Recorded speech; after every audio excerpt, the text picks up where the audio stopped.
Olá, que Deus te abençoe ricamente nesse dia. Hoje eu queria meditar com você sobre um assunto que eu julgo ser muito importante, que é a igreja. Como nós nos construímos como igreja. É preciso sempre lembrar, quando a gente fala sobre igreja, que para ser igreja cristã, é preciso desenvolver uma relação muito clara de seguimento de Jesus. Isso parece ser muito óbvio, mas nem sempre é levado a sério com as suas implicações. O modo de ser de Jesus de Nazaré precisa ser replicado e reproduzido nas igrejas que levam o seu nome.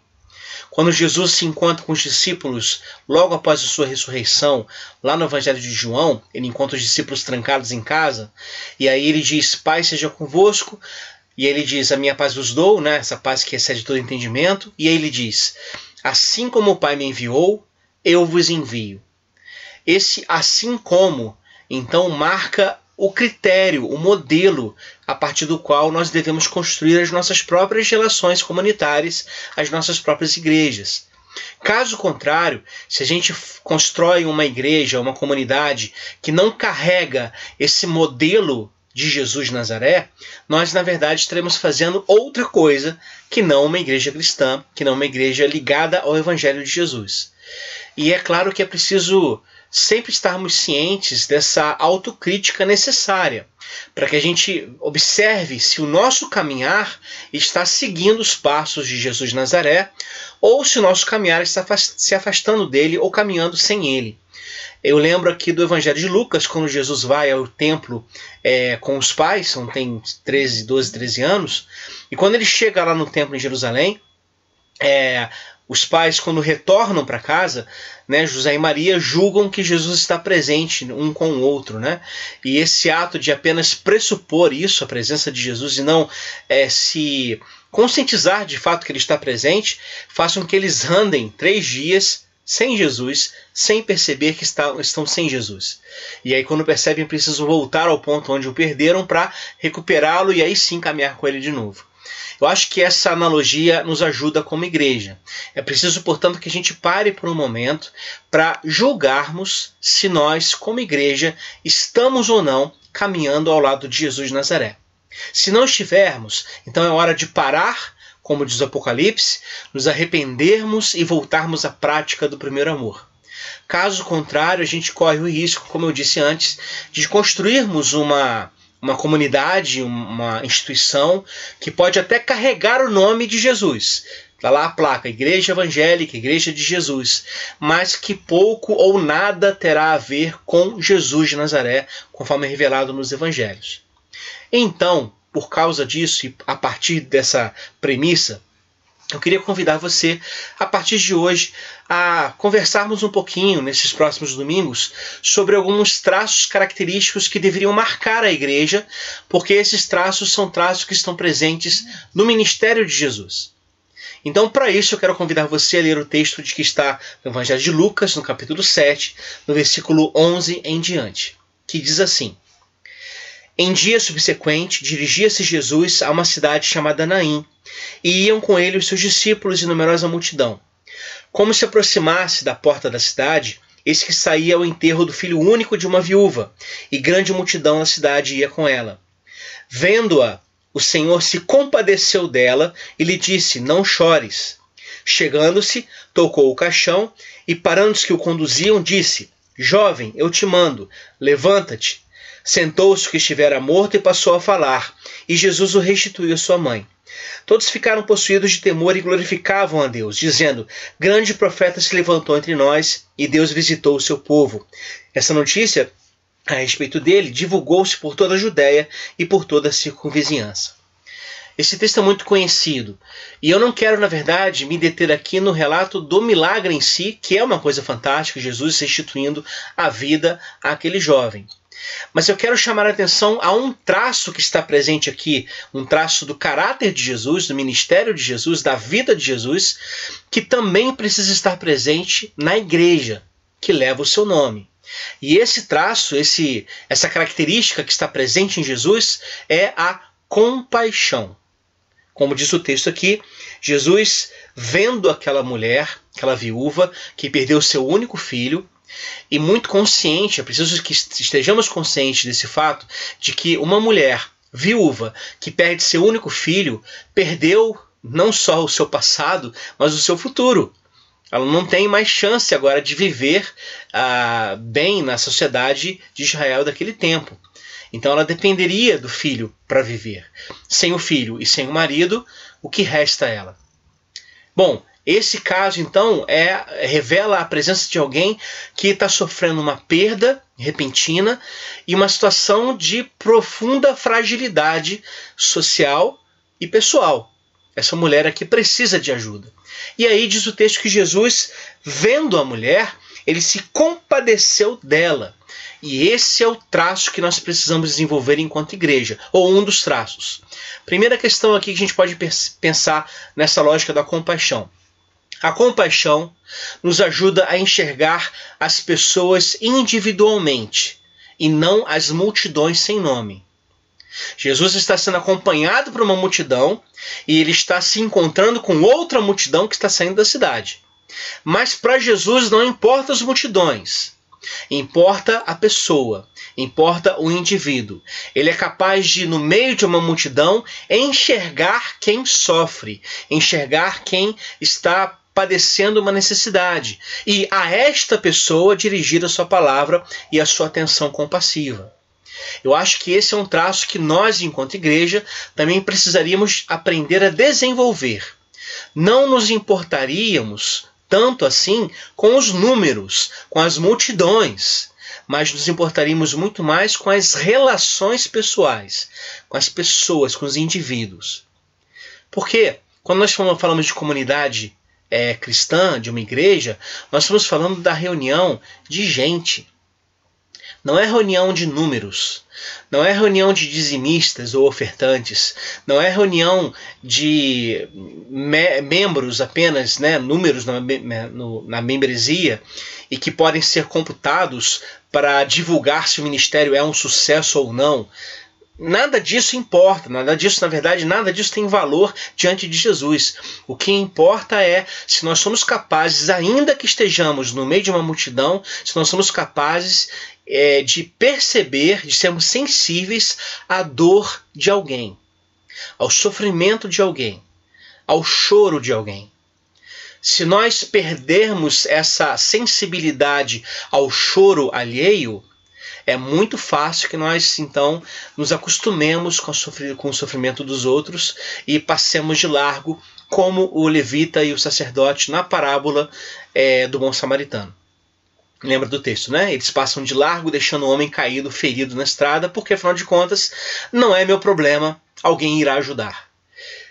Esqueça isso, deixe isso de lado, e se nós desejamos de fato construir uma igreja a partir de Jesus, seguindo o procedimento de Jesus, o primeiro momento então é não nos importarmos com as multidões, mas nos importarmos com a pessoa.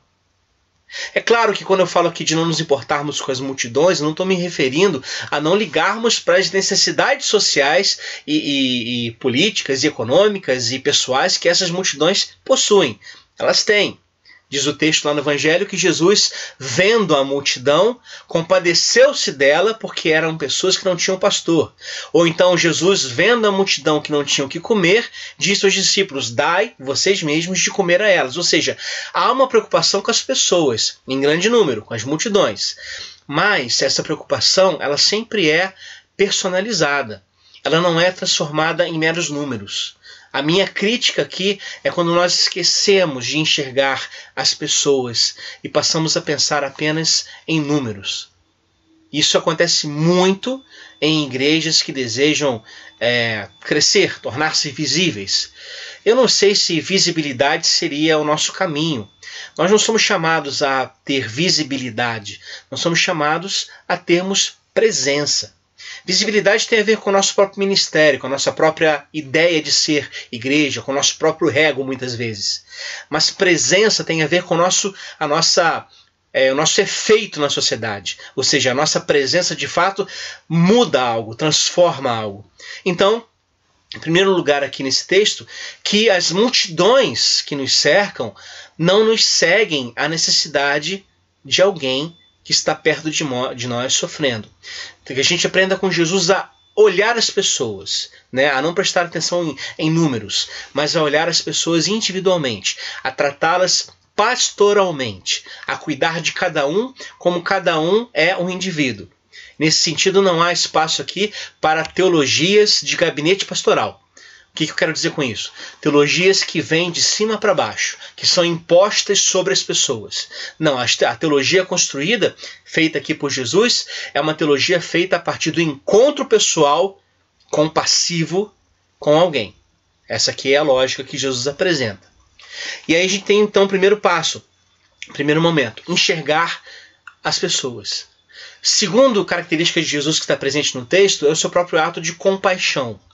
E compaixão no grego traduz uma ideia de interior, né? Mesmo de lá no coração, as entranhas se movem em favor de alguém. Isso é ser compassivo. Então, compaixão não é apenas um discurso, mas é uma prática. É um exercício diário, porque se sente movido por essa compaixão. Inúmeras vezes Jesus aparece com essa expressão: movido de compaixão, Jesus age. Movido de compaixão, ele atende. E é preciso que a gente então, como igreja, aprenda a exercer essa compaixão em termos práticos e não apenas teóricos. Como diz o apóstolo, ama com verdade e não apenas de língua. Ama com prática e não apenas com discurso. Porque se o nosso amor pelo outro, se o nosso amor por Deus e pelo outro permanece no nível abstrato dos discursos, a gente consegue muitas vezes cauterizar a nossa própria consciência e unir a esse discurso sobre o amor uma prática de ódio e de intolerância. E quantas vezes a gente não consegue enxergar isso nas nossas igrejas em geral? E é lamentável que isso aconteça. O nosso discurso de amor precisa ser acompanhado de práticas de amor. E ao fazermos isso, estaremos cumprindo essa compaixão aqui. Terceira coisa, Jesus se importa com aquela mulher e isso traduz um sentimento, uma percepção de que Jesus se importa com o sofrimento de alguém. Jesus não é impassível ao sofrimento de alguém. Jesus não é indiferente ao sofrimento de alguém. Quando Lázaro morre, Jesus chora. E esse choro de Jesus indica que ele sente a perda do amigo. Ele sente a dor das irmãs de Lázaro. Ele sente. E essa sensibilidade precisa ser também presente na nossa vida enquanto cristãos, na nossa vida enquanto igreja. Precisamos desenvolver uma igreja que sinta as dores do próximo, sinta as dores do mundo. Uma igreja que se compadeça, como disse antes, e que se mova em sensibilidade ao sofrimento dos outros. Para quê? Para ajudar a terminar esse sofrimento, para ajudar a levar a carga, para ajudar a caminhar juntos. Essa lógica é a lógica que pressupõe o próprio Evangelho. Uma perspectiva de que estamos na caminhada juntos e que Deus segue conosco nesse momento. Então, que Deus nos ajude, nesse sentido, nesse terceiro sentido, a desenvolvermos uma sensibilidade que una a compaixão à ação na vida de alguém que sofre, de alguém que precisa. Em tempos de pandemia, quantas pessoas precisam de ajuda hoje?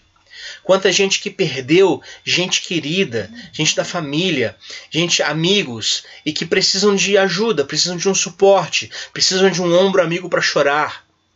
Quantas pessoas também perderam a sua condição de vida, os seus empregos, por exemplo. É preciso que a gente se organize como igreja para dar suporte a essas pessoas, porque a gente precisa ser sensibilizado pela dor alheia. Como disse o Papa Francisco certa vez, aos discípulos que saem de Jerusalém indo em direção a Emaús, é preciso que nós estejamos prontos para apresentar a eles uma igreja que dê norte, que dê sentido, que dê orientação. Ao fazermos isso, estaremos cumprindo essa lógica do Evangelho. Aqui, por fim, nesse texto, Jesus revela um cuidado muito especial com as questões da vida humana. E aí eu acho que precisaríamos, além daqui, pensarmos em outros textos que ilustram que para Jesus o critério máximo de serviço a Deus e de manutenção da própria relação com Deus, o critério máximo para isso tudo é a vida. É a vida humana. Então não pode haver discursos que coloquem, no nosso lábio, que coloquem a doutrina acima da vida. Não pode haver. Porque para Jesus o que vale é a vida. E diante da vida, o sábado pode ser quebrado. Diante da vida, não é para se apedrejar a mulher adúltera. Diante da vida, do valor da vida, é para tocar num caixão, tocar num morto. Ou seja, algo que seria impossível para um judeu. E Jesus está lá tocando, sem se preocupar com rituais de purificação, nem de nada. Porque o que importa para ele é a vida humana, que é o valor máximo que nos coloca a caminho. Então, nas nossas igrejas, nossas comunidades de fé, vamos desenvolver essa proposta de valorizar a vida individual, a vida real, não a vida idealizada, a vida real, a vida concreta das pessoas, de homens e mulheres que nos cercam. E vamos caminhar juntos com essas pessoas com um coração compassivo, com as entranhas se movendo em direção a elas para ajudá-las, sensíveis à sua dor. Ao fazermos isso, nós estaremos cumprindo essa mesma proposta de Jesus de Nazaré aqui. E olha só que interessante, o que Jesus faz, né, não apenas compadecendo, porque o milagre que é feito aqui, o milagre é antecedido por tudo que eu falei, pela sua compaixão, pela sua sensibilidade à dor alheia, pelo desejo de colocar a vida acima da doutrina, inclusive tocando um caixão, ou seja, rompendo com os rituais de purificação dos judeus, não se importando com isso. Isso tudo faz com que a fama de Jesus, a notícia a respeito dele, se divulgue em toda a Judéia, em toda a circunvizinhança. Ou seja, quando a gente age assim como igreja, a nossa, entre aspas, fama, né, o que as pessoas pensarão sobre nós é que nós somos, de fato, enviados por Jesus de Nazaré e reprodutores do seu caráter, do seu ministério. Deus nos ajude, em nome de Jesus, a construirmos espaços de comunidade de fé, espaços comunitários, as nossas igrejas, que a gente faça desses espaços locais de vida e não tribunais de morte, locais de acolhimento e não locais de acusação. Locais onde a nossa fragilidade é respeitada e aceita, porque nós somos vasos de barro, e não onde supostos super-heróis da fé se apresentam num espetáculo. Vamos fazer das nossas igrejas um espaço real, e no espaço real há lugar para viúvas que perderam seu único filho. E para essas a nossa palavra é compaixão ativa, que busca ajudá-las, que busca dar a elas um novo começo. Que Deus nos abençoe em nome de Jesus. Amém.